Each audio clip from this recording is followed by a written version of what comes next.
Hello and welcome to another episode of the Contractor Grow Show. My name is Mark, and today we have Andy Cruse at Andrew Cruse Painting in Gulf Breeze, Florida, way over on the west side, on the far left side of Florida, Pensacola, the end of the panhandle there. Andy, thank you for being with us today. Oh, you're welcome. Yeah, whenever, like on the west side, it's kind of like I live in LA, Lower Alabama. Oh, right. Right. Yeah, you're like right there at the edge, huh? Yeah. Awesome. Well, great to have you with us today, Andy. You guys have been at this, looks like since around 2018 or so. You Mhm. talked a little bit. You've got a crew around 10 or 12 folks right now. Maybe you could tell us a little bit about just sort of the history of the business and where you guys are at right now. All right. Well, I've been in and out of painting since 2002. I got out of the military and didn't know what I wanted to do, and so I got hooked up with a painter and started painting. And then I painted for a few years. I absolutely hated it. And so I tried to do everything else, but I've been a teacher, I've been a pastor, I've done environmental surveys after the oil spill. I mean, I've just done a lot of different things, but I Okay. always came back to painting. Uh-huh.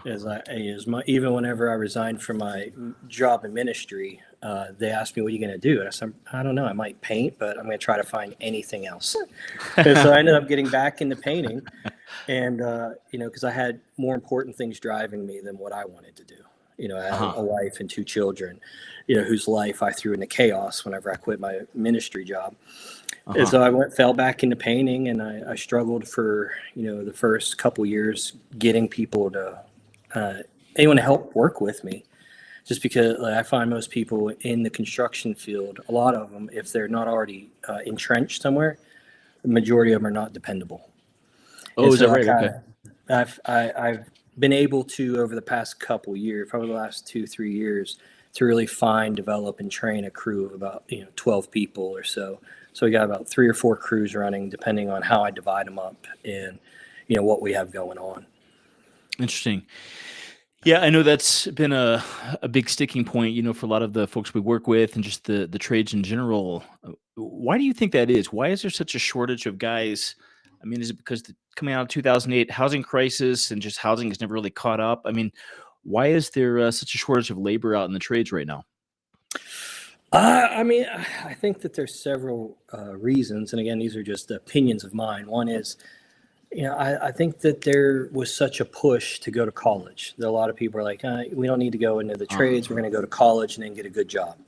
uh-huh. And so I think a lot of people did that route, and I myself as well went to college, got a degree. I'm not using it, um, Right. and also I find what I have found. This isn't everywhere. Most of the contractors, painters that I've ran into, one, are not dependable, or two, they couldn't really get jobs doing anything else. Huh. They're like, well, let me go into the trades, or let me, I need something. And so they show up to do general labor one day. And, I mean, this isn't all the trades, but I find around here, a lot of people in the trades, a lot of people in painting, especially, just unreliable. They Hmm. just kind of gig work. They don't want anything. They just want to be able to make enough money to get by for now, to support whatever habit they're stuck in the middle of. Oh, interesting. Right. Okay. Got it. Well, looking at your site, I saw that the services that you guys offer include interior, cabinet, and exterior painting, Mhm. but also fireplace, doors, shutters, lime washing. Curious about that. Right. House power washing, concrete power washing. So you guys kind of offer a whole set of services there, and I mean, they're different, right? I mean, so the Right. cabinet paintings can be different than exterior painting. Mhm. Um, how have you been able to build uh, a crew of 12 people that are interested enough in learning the different aspects? Because I mean, there are a lot of different things that you guys are doing here for your community. I mean, what has worked for you to actually find and sort of recruit, train, and especially retain the crew that you do have now, the 12 people that are on your crew? Well, I think a lot of it came out of, whenever I finally did find a couple people that were reliable, that were decent people, because that's what I'm looking for: decent people first, and then I Uh-huh. can teach you how to paint. I can teach you Okay. what we need to do. But if you're a good person, decent person, I can trust you. Let's begin that relationship. And so when I found a pair of brothers, and they were working with me day in and day out, side by side. All of our hands are in the brushes. We're getting dirty together. We're learning together. I'm training them as we're going along. And really, through that process, I've just kind of replaced myself in the field. Okay. A lot of it. Like the other day, one of my guys, he came up to me. And like, we're going out of town for Thanksgiving, and I said, "Is there anyone on the team who would want to, who you would trust to stay at my house while we're gone to watch my animals?" And Uh-huh. he said, "Yeah, I would trust this person." And I said, "All right, that's fantastic." And he goes, "And I've told everyone, do not lie to him. Always be honest with him because he is a good boss." And so that's something I try to maintain. Like I show up, I see everybody every day. I make sure I pay them on time. Every Monday morning, I'm there with paying everybody, and I find that's huge because they, a lot of people I find have been burned by contractors. Just not getting Once, paid, comes payday time and the money's yeah, not there, their check bounces, whatever. yeah, exactly. Uh-huh. And so I think that goes a lot of it. And then whenever I show up on a job site, I try to keep it fun and lighthearted. Okay. Because I remember being on a job site worrying about the job is going to show up, and I'm on pins and needles, and I don't want people to feel like that. I want them to enjoy what they're doing. I give them a lot of anonymity. Okay. I have my lead in place. We brief each other on the jobs, and then I just let them go about it. Whatever I'll speak into, hey, I feel this is the best process for this, but what are you and your team comfortable doing? Okay. And so I'm not there micromanaging, and I find that helps with employee satisfaction. Interesting. And then they have a sense of ownership, because they were involved in that decision process of how to go about doing the project. Okay. Great. And maybe I can just dig in and ask you a couple more questions about Sure. taking notes here regarding sort of how to trust folks, right? I mean, it seems like that's really what this comes down to, especially when you're giving this autonomy on the job site. Mm-hmm. And you don't want a bad apple on your crew that's going to, bring everybody else down. So, I mean, regarding sort of finding people that you can trust, I mean, you're a man of faith, ministry background. What are the different places that work for you? Just some ideas here for our listeners of like where to actually find people that you can trust. Where did that come from? I don't really know how to answer that question. I think I was very fortunate with meeting the brothers that I met. Before then I was working with different people who burned me. And then I met one guy who knew the brothers, and he introduced me to them. And so I think relationships really, that networking, someone who knows someone, and so pretty much all the employees I have now have come referrals from other employees. They call me, "Hey boss, I got this guy who needs a job. Are you hiring?" Interesting. So sort of started with some folks that you really just felt great about. Maybe those were referral, and then you've grown the team actually by referral from the people that are already on the team. Yes. Great. Yes. Everyone who works for me has been a referral from someone else on the team. Interesting. And that's just an interesting strategy. I mean, I've heard of folks recruiting kind of, I don't know, from within, sort of promoting people up from within, and then asking folks, like the first way of recruiting a new team is to literally ask everybody on your team, hey, who do you know that would fit in here well? Mm-hmm. And then you've got that sort of, there's kind of a trust piece, and there's also a piece where the current people that are on your team get to have their friends there, and they get to have this kind of built-in, social scene that works really well for them as well. Right. And I think like 3 or 4 of them, like the 2 brothers are still there, and they had 2 buddies. They're all roommates. Just enjoy being around each other, enjoy working together. So I've just been I've been very fortunate to find the people that I have, and I put a lot of trust and faith into them. And also I try to treat them very well and pay them more than anyone else would. Because I've told them, I said, when you guys, I will pay you more than what someone else will, because what that does, it gets me out of the field, and I get to spend more time with my wife and children.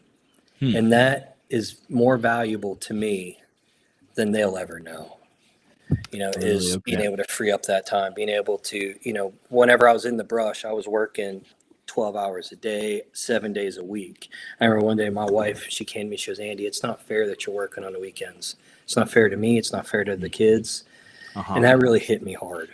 Now it's like, I just want to, I overpay them sometimes. If there's a little extra in the bill, I'll overpay them. I had one guy come in and go, Andy, great. you need to stop overpaying us because one, you're going to underbid a job and then what you're overpaying us could cover that. I'm like, no, you guys are freeing me up to spend time with my family. And that means more to me than this money that I'm paying you. Amazing. I looked at your kind of moving on to some of your strategies, curious to learn a little bit more about kind of your sales process and how folks find you guys. We did some research and looked, and I noticed that you've got more or less, or maybe 100% perfect Google reviews, perfect Facebook reviews, right? And so,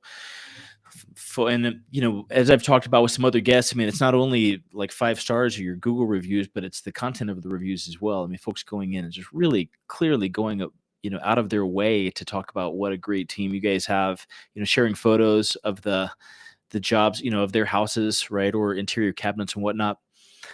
It sounds like that's a lot of word of mouth that happens for you guys. Do you have any other channels for how you reach out to kind of bring strangers into your world here for your company?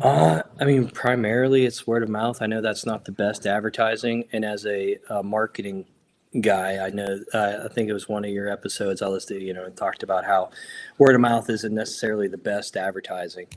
But it has worked for me, and I'll do, a Facebook campaign here or there every now and then. I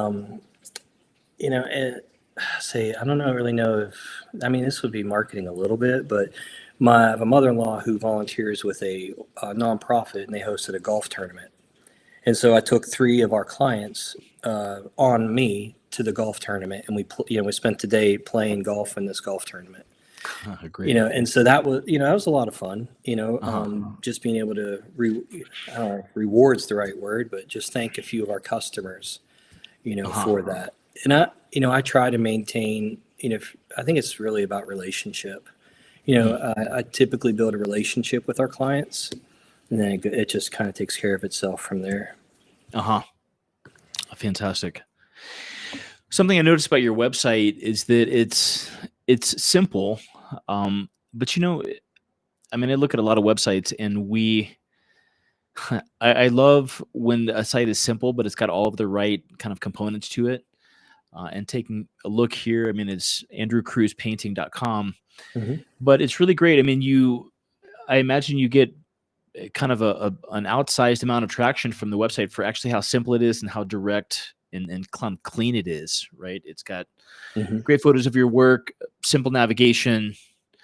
I was curious, the chat now button at the top, if someone clicks on that, does that go to someone that actually answers, that chat live, or is that something you may get back to them in a few hours or the next day?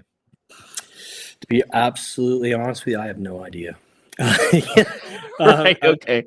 I got onto our website a little bit before this, and I saw that chat now button. I was like, I don't know if anyone's ever actually pressed that or what it does. Right, got it. All I know is, we paid GoSite to make a website, and it has generated traction for us. I had a customer of mine who we've built a relationship, and that's how he found us, was our website, and the fact that I answered the phone. A lot of times people they don't answer the phone or they don't call back. And so that, the website has been a good source of leads for us as well.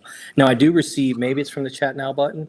I will, every now and then I'll receive a notification, an email saying so-and-so, wants to talk to you about a project. Okay. But if it's instant or chat now, I really don't know. I know that's not the best answer. Sure. Otherwise, the phone number that's on the site, that's kind of the top right there, which is great, where it should be. That goes directly, maybe ports through directly to your cell phone. Yes. Just curious about how that process goes. If someone gets in touch on the site, that goes directly to your phone. Yeah, it goes directly to my phone. It's actually a Google business number, but I have an app on the phone, and my phone just rings like it would, like if it was someone calling my personal cell phone. Okay, sure.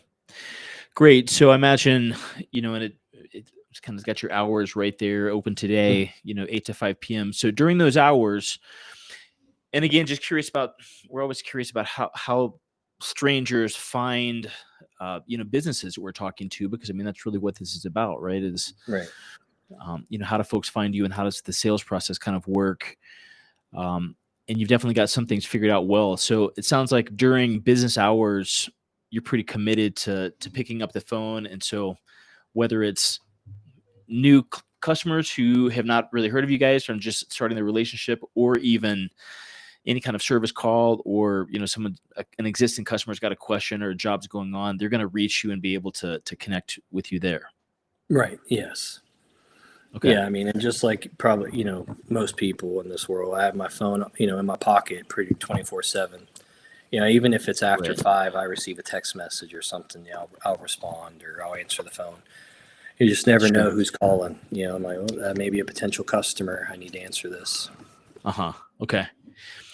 Regarding your sort of Google reviews and kind of how robust those all are, I mean, did you have a campaign of doing some of kind of getting in touch with your customers and say, would you guys be willing to review us? Or do you have a system of building reviews, or is this just kind of happened completely organically from the work that you guys have done out in the marketplace?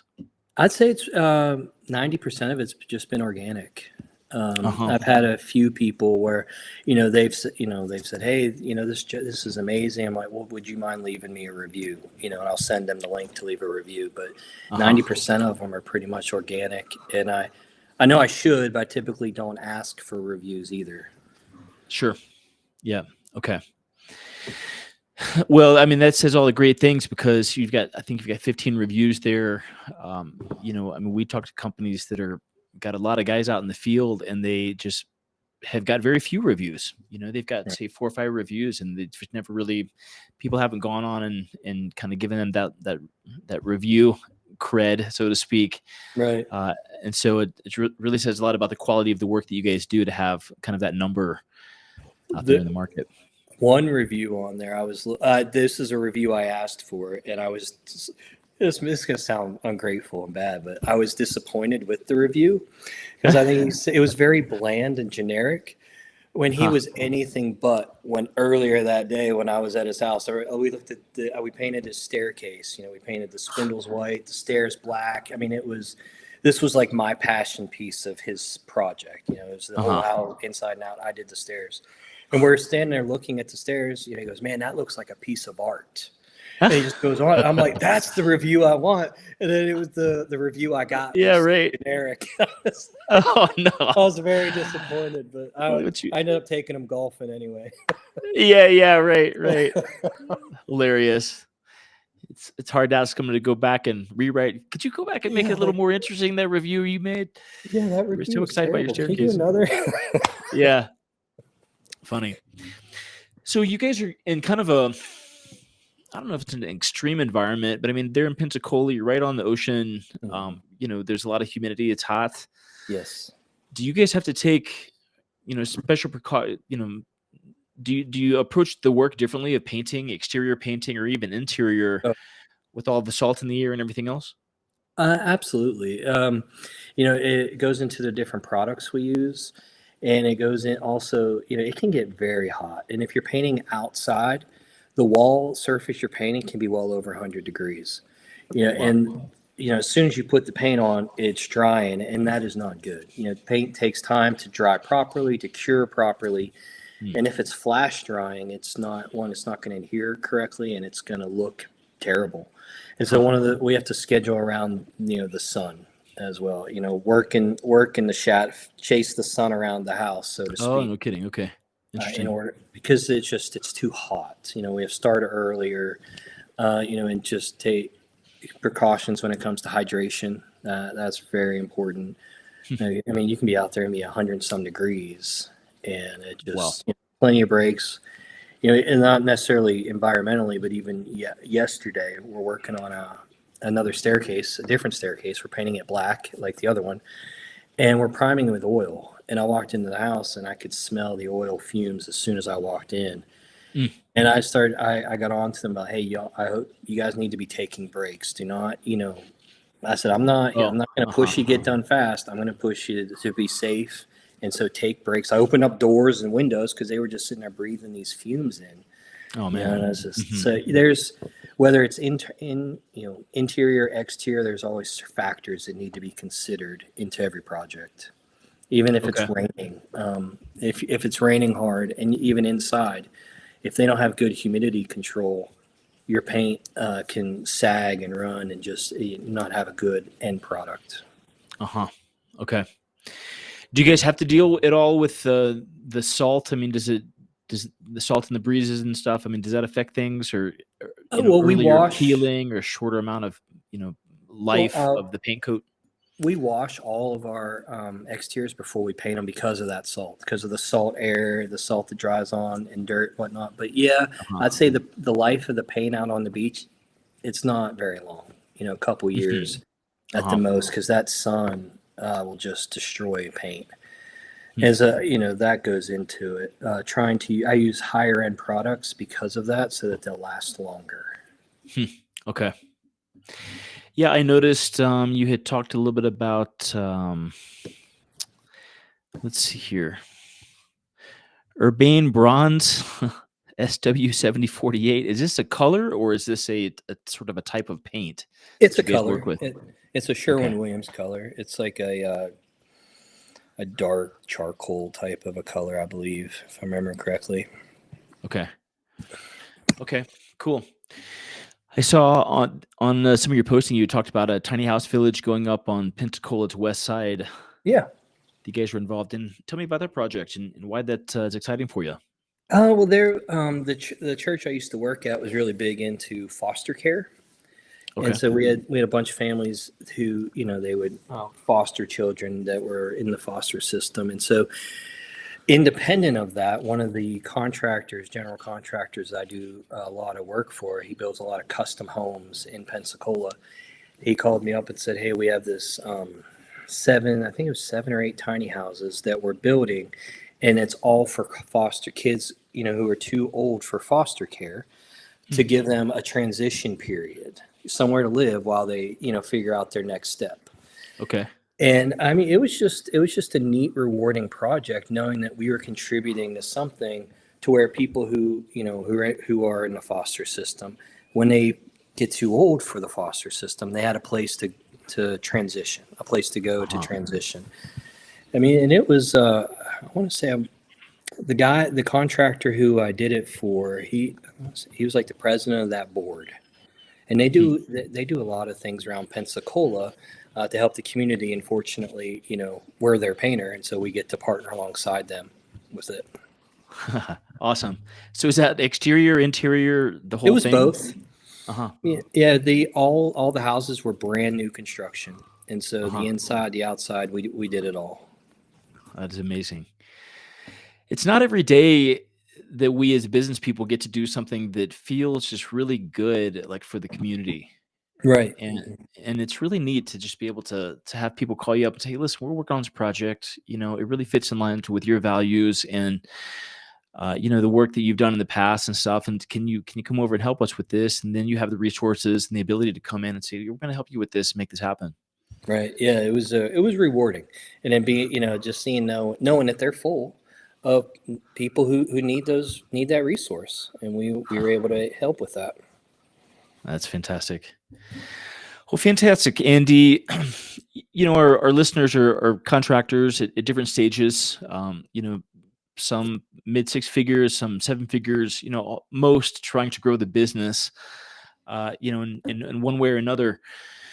Do you have any thoughts or any tips around folks, wherever they're at with their business journey? Some, one or two secrets or tips that you figured out in your journey of business so far that's been helpful for you to get to where you've gotten to so far.